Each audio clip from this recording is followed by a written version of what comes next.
Gajapati stadium ठारे जिला स्तरीय लक्षपति दीदी कर्मशाला अनुष्ठित। ओडिशा जीविका मिशन और जिला प्रशासन मिलित आनुकूल्य रे जिला स्तरीय लक्षपति दीदी कर्मशाला स्थानीय गजपति स्टाडियम ठारे अनुष्ठित होईछि।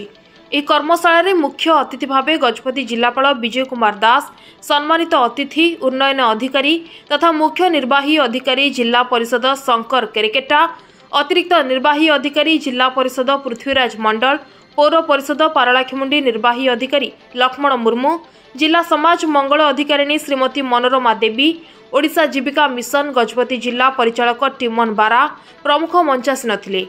ଏହି କର୍ମଶାଳାରେ କେନ୍ଦ୍ର ସରକାରଙ୍କ ସହଭାଗିତାରେ ଓଡ଼ିଶା ଜୀବିକା ମିଶନ ମାଧ୍ୟମରେ କାର୍ଯ୍ୟକାରୀ କରାଯାଉଛି।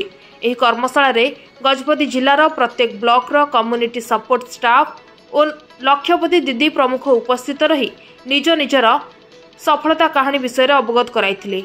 କମ୍ୟୁନିଟି ସପୋର୍ଟ ମାନେ ତୃଣମୂଳ ସ୍ତରରେ କିଭଳି ଅଧିକରୁ ଅଧିକ ଲକ୍ଷପତି ଦିଦି ସୃଷ୍ଟି ହୋଇପାରିବ ସେ ନେଇ ଉପଯୁକ୍ତ ପ୍ରଶିକ୍ଷଣ ଦେବା ସହ କର୍ମଶାଳାରେ ଆଲୋଚନା କରାଯାଇଛି।